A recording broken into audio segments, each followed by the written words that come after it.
Well, good morning, everyone, and welcome back to Medical Grand Rounds. Next week, we'll be hearing the talk Borderline Personality Disorder from the Inside Out by Dr. Sean Stanley from OHSU. Just a few logistics. We are here on the Teams Live platform and still awaiting return to in-person viewership. You can earn CME credit by watching us here live virtual or by watching a recording of the session. And just a reminder, you can access that link to the recording at the same link as the invite to today's session. I'll be monitoring the Q&A throughout today's talk, so please go ahead and post any comments or any questions. I will mostly hold those till the end as time permits. And now to introduce today's speaker, we are joined by Dr. Nathania Figueroa. She is a general surgeon completing a hepatobiliary surgery fellowship at Providence Portland Medical Center. She is originally from San Juan, Puerto Rico, and completed her medical school training in Ponce School of Medicine in 2011. She subsequently conducted surgical outcomes research at Cleveland Clinic, Florida, before going on to do her general surgery residency at the University of Rochester in Rochester, New York. And during her time there, she spent 3 years in a tumor immunology lab conducting basic science research in pancreas and liver cancer. Dr. Figueroa is currently completing her second and final year of fellowship and has a particular passion for all hepatobiliary pancreatic diseases and assisting in the care of patients with cancer. We are so delighted to have you share your expertise with us today. I will turn it over to you, Dr. Figueroa. Good morning, everyone. Thank you for having me and being able to talk about something that is truly dear and near to my heart. And I think it's something that we all deal with, and it's an important topic because of the vast encompassment of this. So we will be talking about complicated acute pancreatitis today. So as a brief introduction, pancreatitis is the third most common cause of GI hospital admissions. It can be anywhere from 13 to 45 per 100,000 persons annually as an incidence. And in the US, it can lead up to 280,000 hospital admissions annually with an overall cost of greater than 2.9 billion per year. Lastly, there's an increase in incidence over the last few years, and the prevailing sense is this is multifactorial. One of the reasons is because our rising rates of obesity leading to gallstone disease has certainly contributed to increase in incidence. So this is kind of what we look at when we think about acute pancreatitis. The vast majority of patients will fall into this 80% mild pancreatitis. They'll be admitted for a couple of days and require no further interventions for the most part, with a mortality of less than 1%. The majority will, like I said, require no intervention except for the ones that might require cholecystectomy. Now, the ones that are more interesting to us are the patients who develop moderate to severe pancreatitis, about 20% of them. And from there, you can obviously go into developing a sterile necrosis or an infected necrosis. Sterile necrosis, even though there's no signs of infection, it still carries a high mortality rate of 13%. The biggest controversies fall within this infected necrosis patients, this a third of all those patients.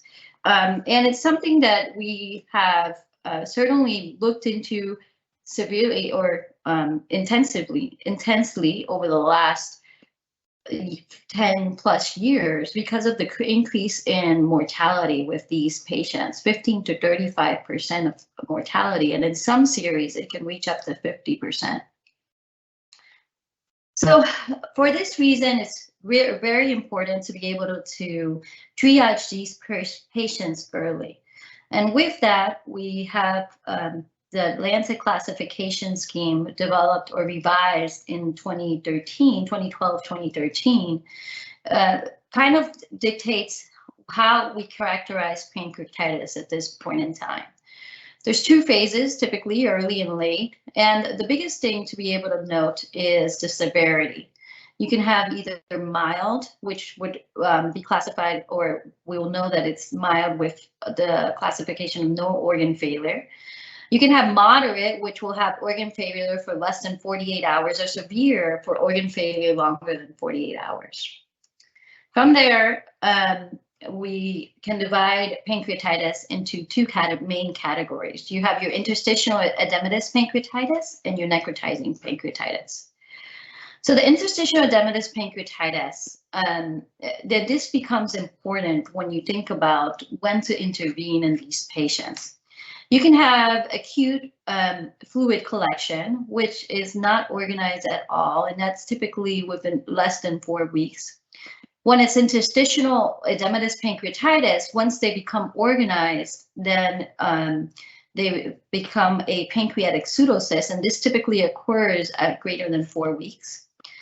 You can have necrotizing pancreatitis. The necrotizing pancreatitis can be of the pancreas itself or of the peripancreatic tissues. Now, when you have a necrotic collection that is not organized at the beginning, then it's called an acute necrotic collection. And like I said, that's at less than 4 weeks.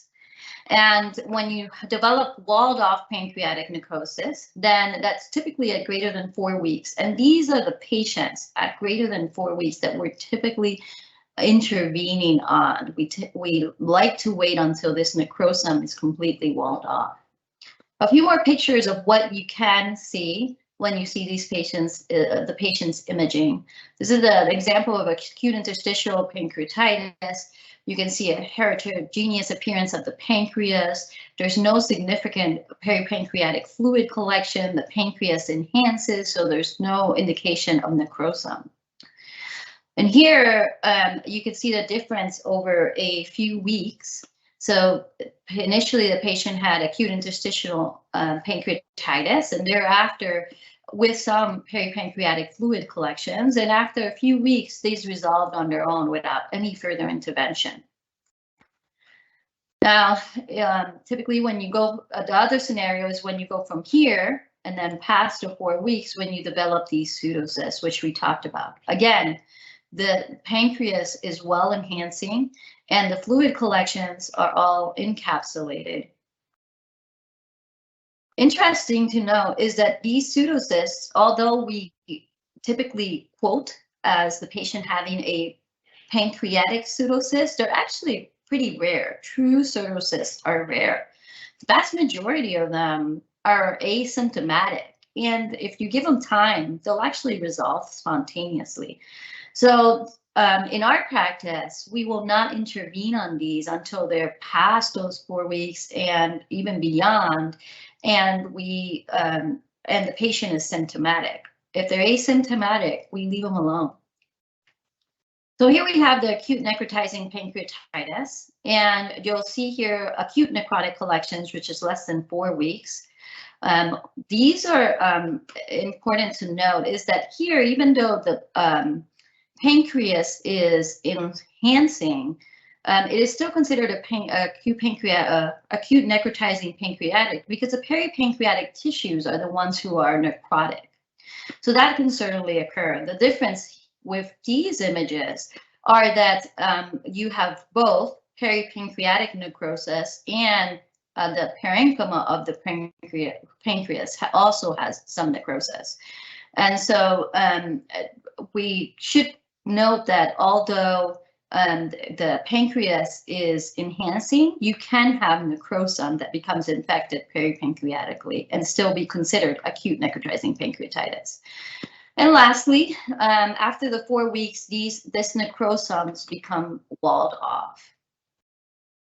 So one thing that that is interesting in these patients and probably underutilized is that that necrosum can sometimes look, you could see a little bit here, but it can sometimes look homogeneous on CT scans. So we employ the use of MRIs, and you can tell the difference here where you could, it's a T2 phase of the MRI, where you could see the fluid component and the internal debris. And that way you can distinguish between just a homogeneous fluid collection versus true necrosum. And the same thing here. You have a fluid collection, unclear if it truly has necrosum, although you have some specks here that probably fat.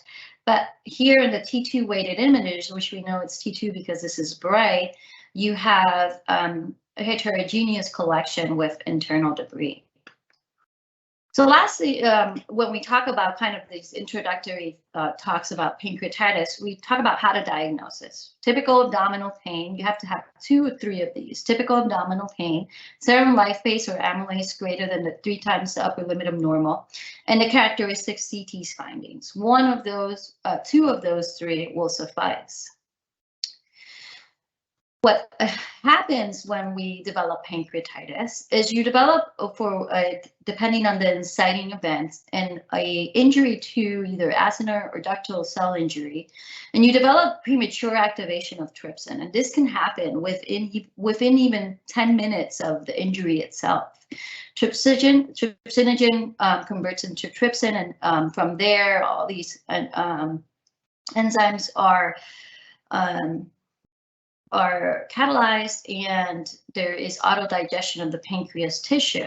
This releases a slew of cytokines, creating a systemic inflammatory response, capillary leakage, and ultimately developing into these areas here: SIRS, MODS, an infected necrosis with sepsis. So the initial part of my talk that I would truly like to focus on is that first week, because that's where the majority of our management decisions will be. And from there, we'll talk about kind of the surgical role in the weeks thereafter. So management decisions in the first week, these are the things that we talk about that are more controversial, the things that we look at: identification of cause, prediction of severity, fluids, antibiotics, and so on and so forth. Typically, or historically in the past, it was a lot simpler, right? This is what we typically did. If you had abdominal pain and elevated amylase, you had acute pancreatitis. Fluid resuscitation, you give them fluids, what you think might be appropriate for that patient. And it was poorly defined and typically not enough. With regards to nutrition, you kept them MPO and you placed them on TPN because the patients, you did not want to stimulate the pancreas. And the theory was if you kept them MPO, you would let the pancreas heal. And lastly, antibiotics. I mean, if you have a fever, if you have a white count, you're septoid. So you place them on prophylactic antibiotics. This has changed. There are multiple evidence-based guidelines, and although a lot of the topics are controversial still, you'll find throughout literature multiple different societies who have developed their own guidelines with regards to the management of acute pancreatitis, necrotizing pancreatitis. And so we're focusing more on evidence-based guidelines. Now that we have them, the biggest problem that we're having is having people adhere to them, and that's across the board. So with that, let's go into the management decisions in the first week. So as we know, the most important, one of the first things we do is identification of the cause. In Western countries, the most common cause of pancreatitis is gallstones or biliary sludge, microlithiasis. 20% of patients will also have alcohol as a cause, and then you go into less common or difficult to diagnose things such as medication. Certainly you could have it due to hyperglycemia, hypertriglyceridemia greater than 1,000, surgery, trauma, etc. So this is where the majority of you as my medical colleagues will typically see the patient and do this workup: medical history, physical exam, laboratory test, and transabdominal ultrasound. Things to think about when we're thinking about the cause: greater than 50 years of age, obviously think cancer. Less than 35 years, genetic causes should be considered, although I've certainly seen a lot of young patients with gallstone disease and alcohol-related disease, because that's the world we live in at the moment. And when we have iatrogenic, we have to consider what other diagnostic modalities we might need. In 10 to 20% of cases, the etiology of pancreatitis remains unclear. So idiopathic pancreatitis, when you have determined this and can't find anything else, it is recommended you repeat a transabdominal ultrasound prior to discharge. And actually, this can potentially have an additional 20% diagnostic yield. In addition to that, if you still have no evidence of or no clear cause, more and more the guidelines are recommended endoscopic ultrasound. It's still not truly, it's still somewhat controversial. What do you do the first event? Do you do the second event? When do you do it? Typically you wait, like I said, the 8 to 12 weeks. This is a systematic review that evaluated the use of EUS in determining the etiology in patients with idiopathic pancreatitis. So you can see here they reviewed 13 studies throughout the years. And what they found was that EUS identified additional diagnostic information in 61% of patients with idiopathic pancreatitis. These are any of the different things that they found during EUS. Things like pancreatic divisum are actually easier to see in MRCPs. Sometimes MRCPs or MRIs are recommended before the EUS. But in general, the most frequent diagnosis after EUS in patients with idiopathic pancreatitis was biliary tract disease, biliary stone, microlithiasis, and sludge. And some of these you're not going to see in MRIs. In MRIs, typically you'll have the stones have to be beyond 5 millimeters, and a lot of the pancreatitis that we see is microlithiasis that you will potentially only see through an EUS. The next thing that we think about when we think about that initial first week, and this is particularly at the beginning of our evaluation of the patient, is prediction of severity. So if you identify patients at low or at high risk, you can triage them for developing complications and guide their initial management, which, as we know, is critical. Now, 50% of all these patients have predicted severe pancreatitis, but actually only half of these will actually develop moderate to severe pancreatitis. But more importantly, none of the patients with predicted mild pancreatitis will develop severe pancreatitis. So it's important to look at, especially when we first see these patients in the ED. These are different diagnostic criteria, or I should say triage scores, sorry.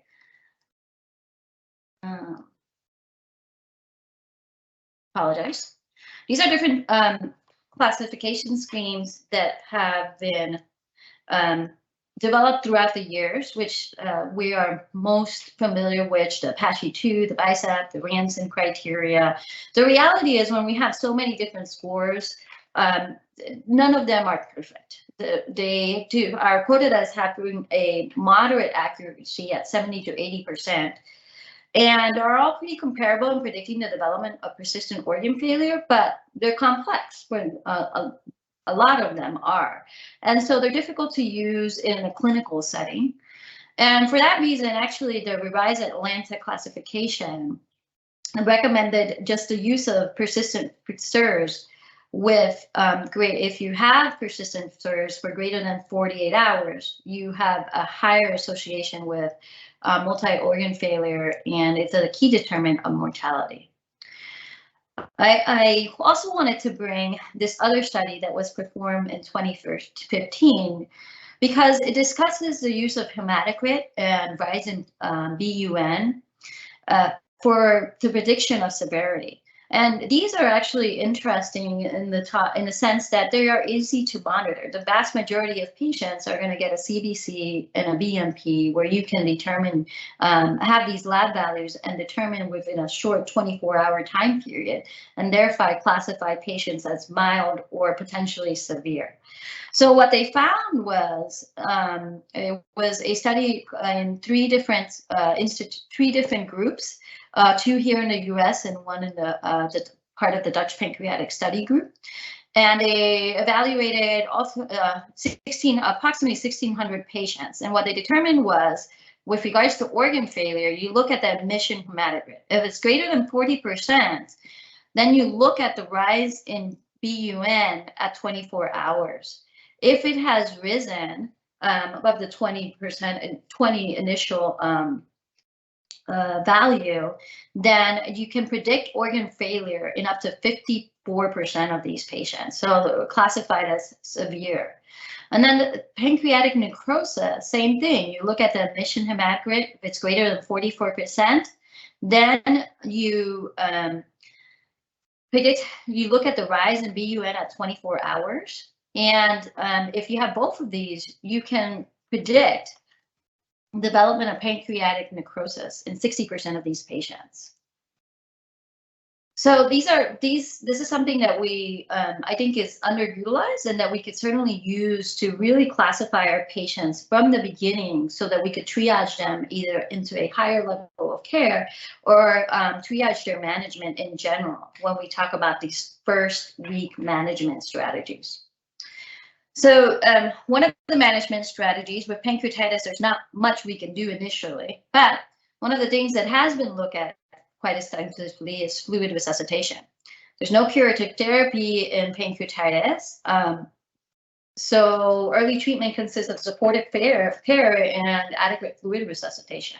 So what happens when you develop this surge response? As I mentioned, the cytokine releases, you create leaky blood vessels, fluid sequestration, third spacing, and ultimately bowel edema, ascites, pleural effusions, etc. Most importantly, microcirculatory defects are what are believed to promote the development of necrosis. So for fluid resuscitation, even though I said that it's been studied extensively, there's still actually quite a few controversies about it. In general, colloids are discouraged because there's no evidence of their effectiveness in this setting. And HES is also discouraged because the belief is it actually might increase mortality. The revised Atlanta criteria actually recommend lactated ringers, and this is based on one randomized trial, which is it was a small cohort of patients, but they felt that based on that trial, there's higher evidence for the use of LR. And part of the physiology proposed for this is that if you have intracellular acidosis, you have increased tryptic activity. The AGA, our Gastroenterology Association, actually makes no recommendation whether normal saline or ringers, lactated ringers is used. It suggests goal-directed therapy for fluid management, and it's what they found in the most recent guidelines is that there's actually very low quality of evidence for this, and so, but that's their best recommendation, although evidence is not 100%. So titrate resuscitation to physiologic parameters: heart rate less than 120, MAP 65 to 85. Hematocrit 35 to 45, and urine output. So this is, although fluid resuscitation is important, we have to think about it in a controlled manner. So you definitely want to resuscitate the patient, but also think about over-resuscitating the patient. So this is a randomized controlled trial in China where they looked at 76 patients with severe acute pancreatitis, and they randomized them into rapid fluid expansion, which is approximately 10 to 15 cc's per kilogram per hour, group 1, or controlled fluid expansion, which is 5 to 10 cc's per kilogram per hour. And what they found is in the group 1, the rate of mechanical ventilation, incidence of ACS, incidence of sepsis was actually higher, and a decreased survival rate with rapid fluid expansion. So we really have to think about being judicious with our fluid resuscitation, both in over-resuscitating or under-resuscitating. The next thing that we think about in the initial management strategies within that first week is the use of prophylactic antibiotics. And we've all heard about this. One of the most lethal complications of acute pancreatitis is secondary infection. The thought is that this occurs due to bacterial translocation from the gut. And there are several double-blinded randomized controlled trials which have actually failed to show a reduction of infection of the pancreatic or peripancreatic necrosome through the use of prophylactic antibiotics. That being said, when you look at them, there was a trend towards less infection rates, but none of them were statistically significant. So at this time, we do not recommend antibiotics unless it is proven or clinically suspected.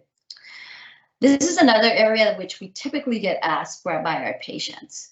Probiotic use, especially in this day and age, a lot of them will come and ask, is it okay if I take probiotics?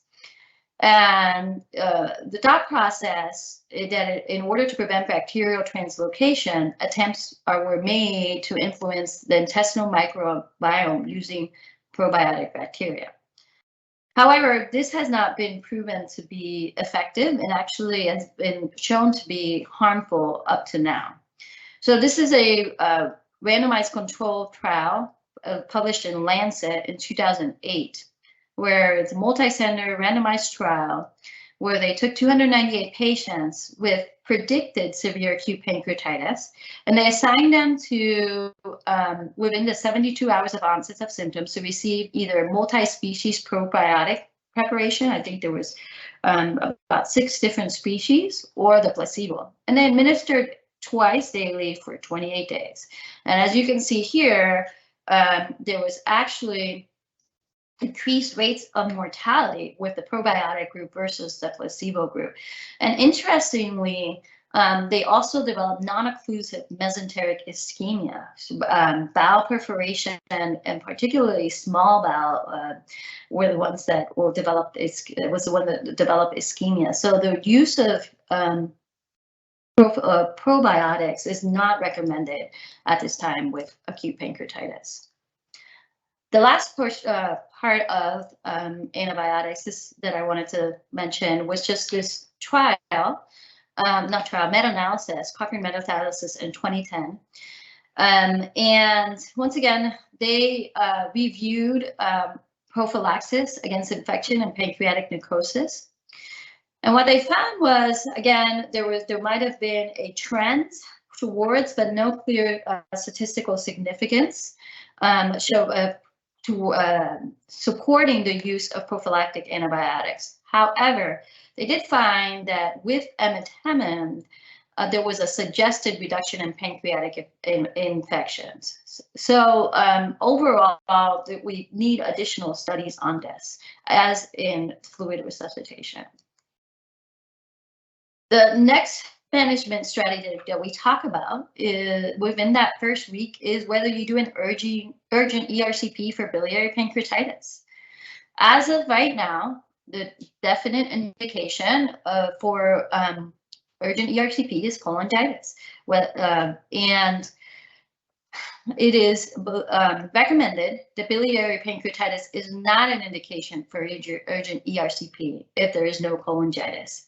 It is not indicated for mild pancreatitis or predicted severe biliary pancreatitis. It can potentially be indicated, and although it has not shown statistical improvement, but it can potentially be indicated in patients with persistent bile obstruction. So this is a study published in 2020 in Lancet. It was a multi-center randomized trial where they had patients with predicted severe gallstone pancreatitis without cholangitis, randomly assigned to either urgent ERCP with sphincterotomy or conservative treatment.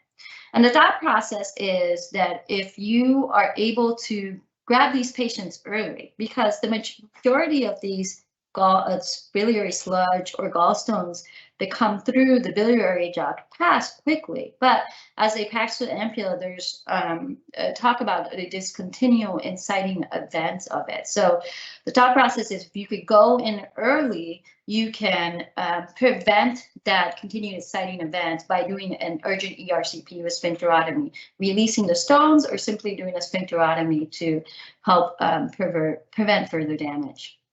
The primary endpoint was mortality or major complications within 6 months of randomization. As you can see here, there was no difference between mortality or major complications. The other thing to note, so urgent ERCP with biliary sphincterotomy did not reduce the endpoint of major complications or mortality.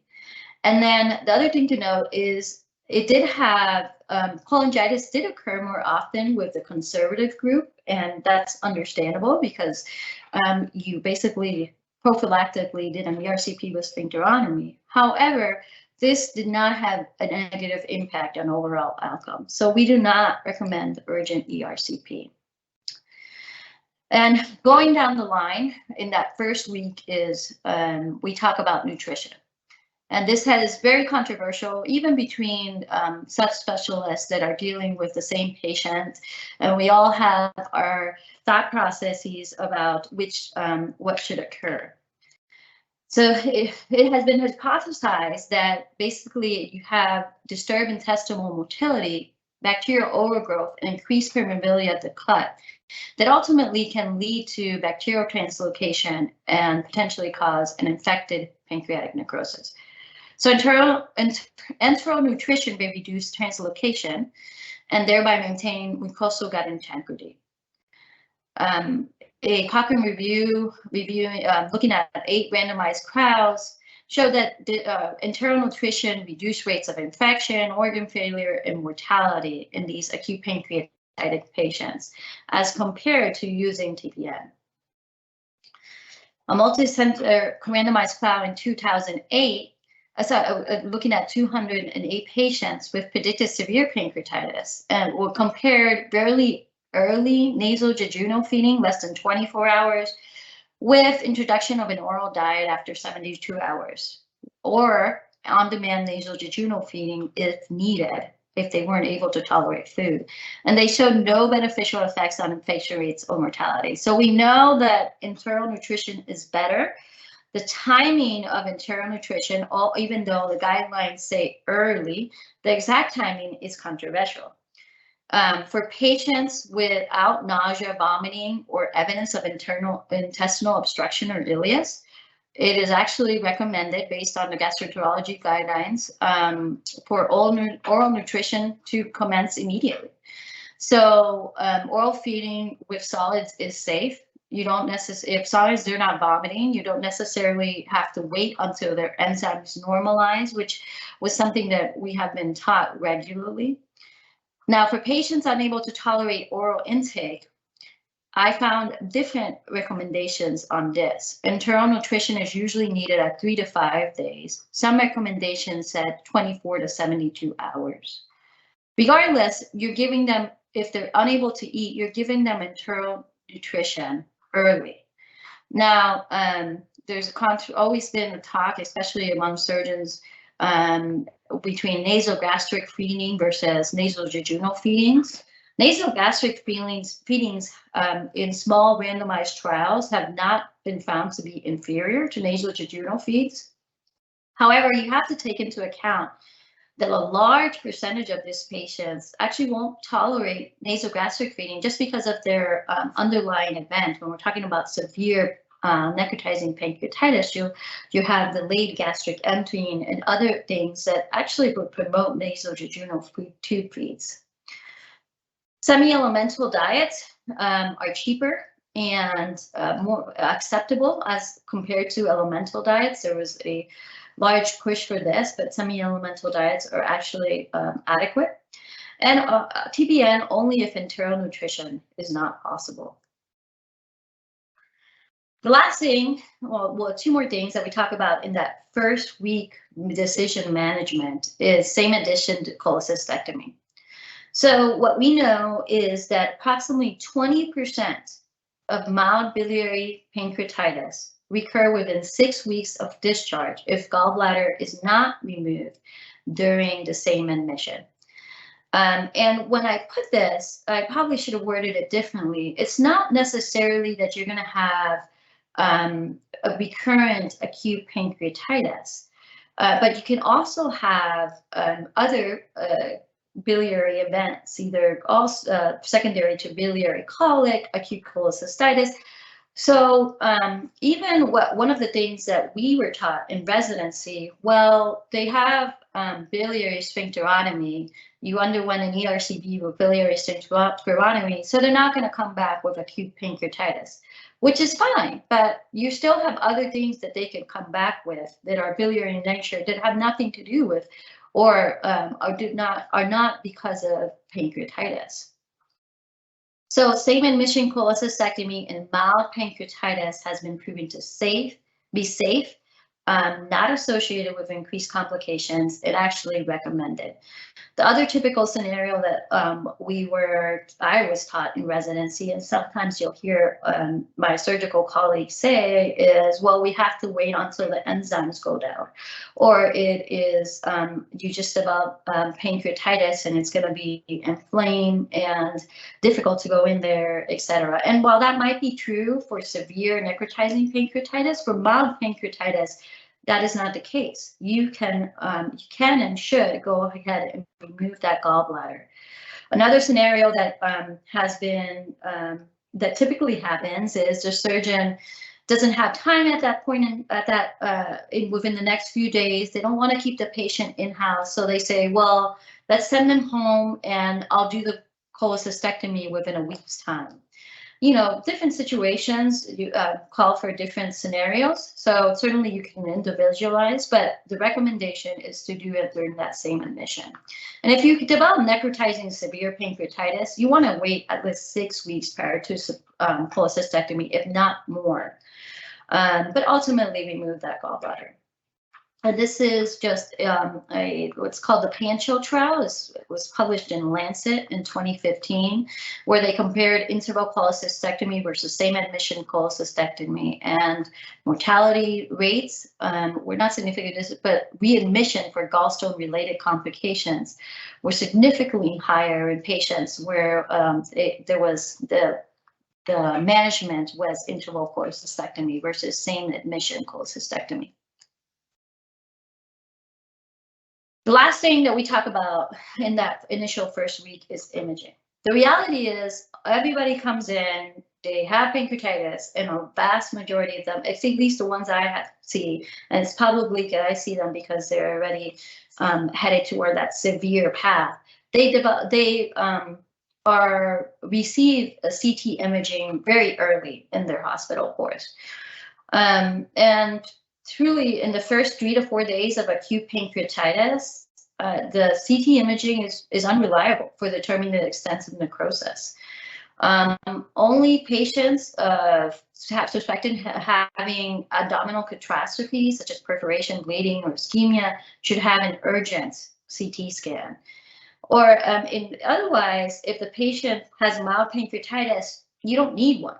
If they fail to improve after 5 to 7 days, then you can certainly then obtain a CT scan to determine the presence and extent of necrosis. It's important to note that the process of encapsulation mostly takes around 4 to 6 weeks. So actually, and that the intervention is only indicated for the most part in infection, or in the case of mechanical obstruction or failure to thrive. But these are things where you're going to be getting imaging farther out throughout time. So this initial period, an initial ultrasound will suffice. So after talking about that first week and the management decisions within that first week, we discussed those patients that go on to develop severe pancreatitis, and particularly the infected necrosis, because these are the patients that are going to have the highest mortality. So how do we diagnose the infected necrotizing pancreatitis? You know, one of the things that this is easier said than done. We know that if the patient has fluid collections, like I mentioned here, gas in the configurations in the necrotic collection, they have an infection. If you by any chance, for whatever reason, at an outside hospital, this isn't recommended, but if they aspirated the collection and you have a positive gram stain or culture, then certainly, you have an infected collection, and then you could treat accordingly. The problem that it becomes an issue is a suspected clinical diagnosis. And the reason for that is within the first 1 to 2 weeks, you're going to have this severe surge response. So they can be spiking fevers, having tachycardia, simply because of the surge response. And being able to differentiate that with infection is hard. So during this initial 1 to 2 weeks, we typically like to look at our CT scans when appropriate and look for those gas collections or have positive culture data. Afterwards, you have the severe immunosuppression, and this is where translocation of intestinal flora occur, and you develop infections. So it is in this scenario where you could also use clinical suspicion after that time period. And then procalcitonin is one of those things that, at least in my world, is rarely utilized, but is considered to be most sensitive for the detection of pancreatic infection.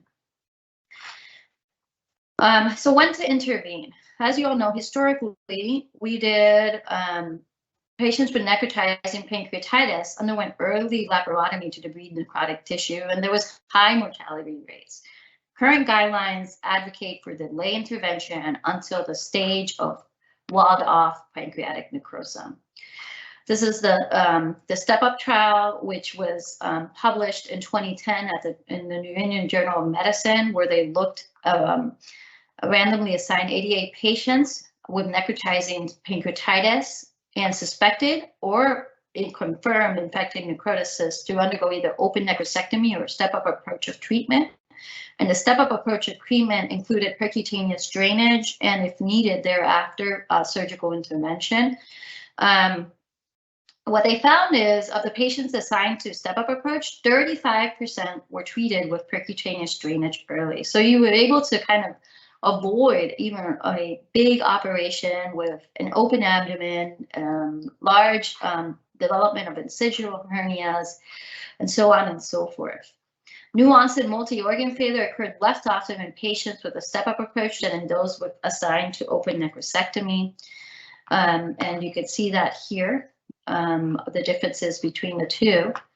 And also important to note is that these patients actually had a higher rate of diabetes and the need for pancreatic enzymes.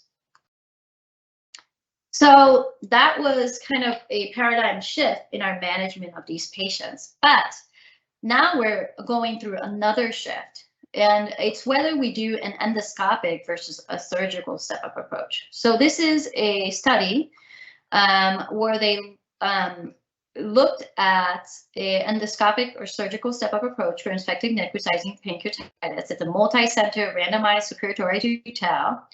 And they recruited patients with infected necrotizing pancreatitis and an indication for invasive intervention from 19 hospitals in the Netherlands. This is the Dutch Pancreatic Study Group. And if they were randomized into the endoscopic group, they underwent EUS-guided transluminal drainage followed by necrosectomy if needed. And this was all done endoscopically. If they were randomized to surgical, they underwent percutaneous catheter drainage, followed by a retroperitoneal necrosectomy or VARD if needed.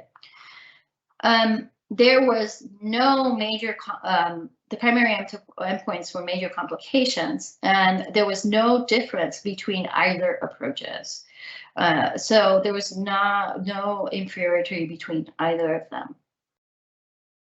Interestingly, they did find, and this is kind of somewhat self-explanatory, an increased pancreatic fistula rate with the surgical STEP-UP. So they concluded that right now we are kind of headed toward using more an endoscopic STEP-UP approach rather than a surgical. The other thing to note that is not in this diagram is that the endoscopic approach actually had a decreased length of stay. And the thought process behind that was that the surgical approach is if you're going for, it's a lot easier to go from an EGD stent placement and subsequent to that necrosectomy than from a percutaneous drain that is performed by IR to an actual operation performed by someone else. And typically the surgeons will continue to change the drains throughout and upsize drains to prevent that time period, to prevent surgical intervention. And so the length of hospital stay is tends to be a little bit longer.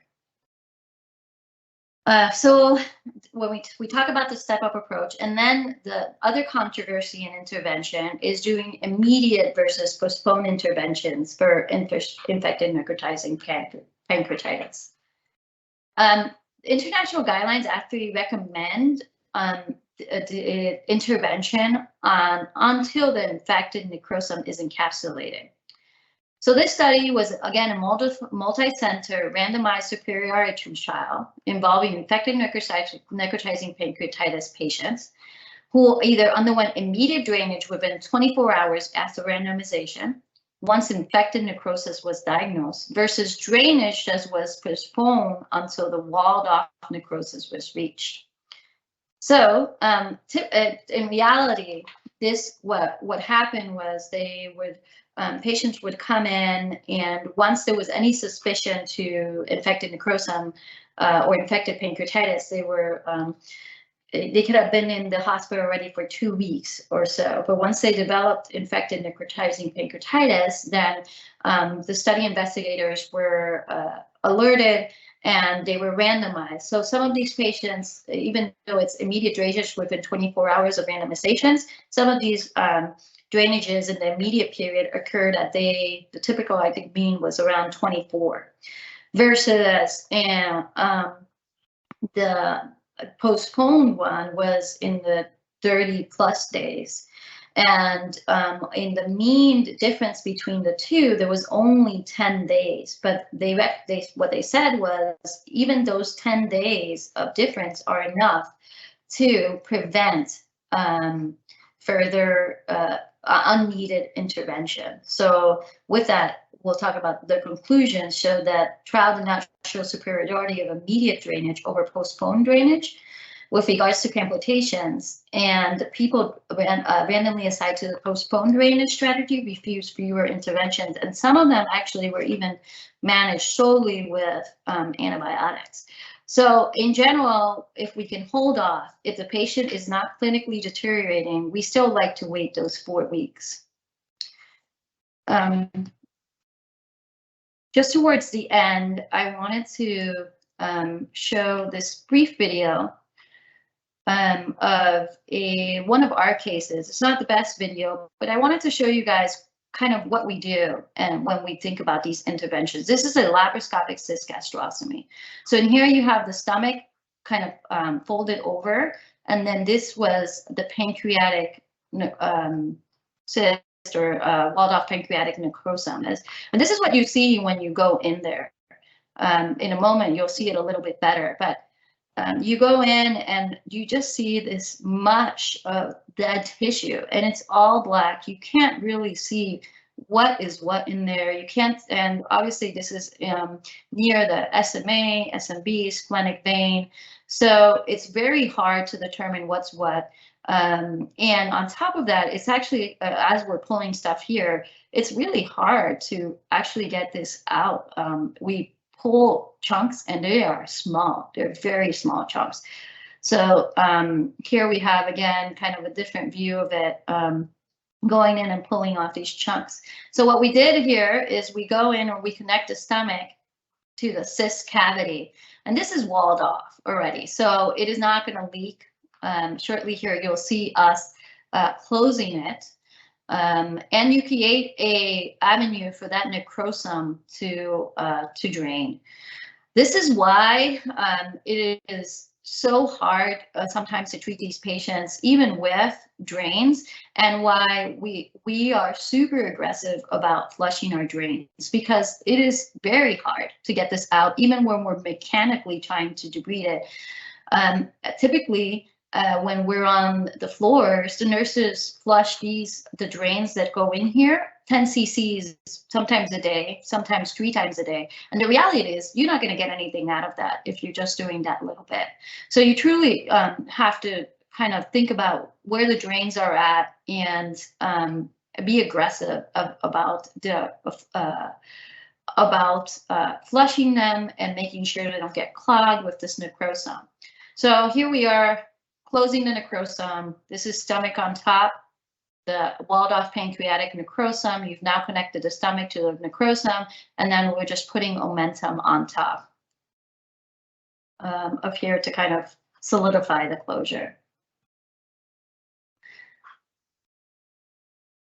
So I want to give some time for questions if there are any. The last part of these last few slides was just complications that we talk about, but I think we could stop there and kind of go over any questions if anybody has anything. Many thanks, Dr. Figueroa. Really gives an insight and fascinating to see some images from surgery there, a whole new appreciation for what we're trying to drain. We have just a couple of questions, and then maybe if we have a few moments, feel free to comment on any highlights that you'd like to bring forward with other complications. Sure. Yeah, I think one topic that came up, perhaps being a largely internal medicine crowd, we think about GLP-1 agonists as one medication class, potentially with risk for pancreatitis. Wondered if you had any comments on use of that medication, or perhaps others that we ought to be particularly aware of when it comes to pancreatitis.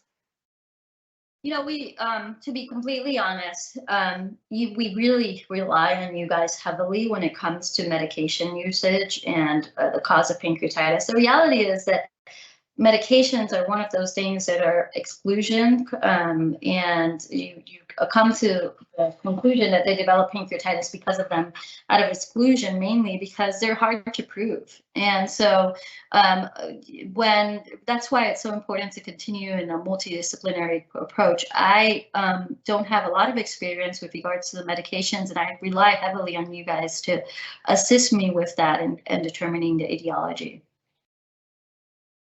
Great, that makes a lot of sense. Thank you. I think often, yeah, etiology and diagnosis falls within our realm. Thanks for help with the complications. Yeah, and next question, I think it was informative to see the relatively high rate of recurrence with gallstone pancreatitis, of complications, and then interesting to see up to a 20% yield from a right upper quadrant ultrasound prior to discharge, and then also 60% potential yield on that delayed EUS. So just wondered, in your experience, if you're seeing that typically done by the teams when etiology has not been found. And I wondered if you had comments on how often that is revealing a biliary source that then leads to cholecystectomy. So within our practice, even though this is part of our bread and butter, it still hasn't even caught on. I mean, the repeat ultrasound is rarely done. The EUS, even in our practice, is still rarely done. And I think there's still a little bit of controversy about, do you wait for the first episode? Do you wait for the second episode? But it's certainly something that is out there and is recommended, and it's just not being done.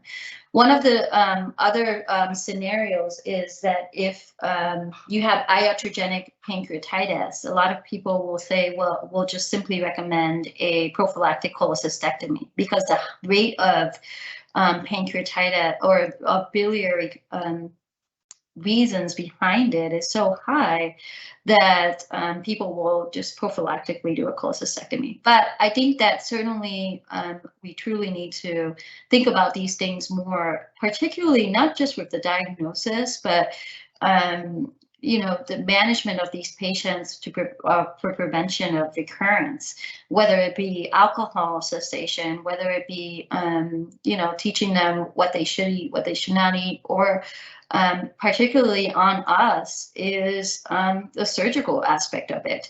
I can tell you that I know this data, and I sometimes even during residency, it would be very difficult to do a cholecystectomy on the same day, same admission, because of the logistics of it. So I think there's a lot of room to grow. Great, thanks so much for those insights. That makes a lot of sense. And I think we gathered from your talk, but just to be clear, you acknowledge the challenge and sometimes diagnosing infection. It sounds like there is not a recommended role typically for aspiration as part of our diagnostic process. Is that correct?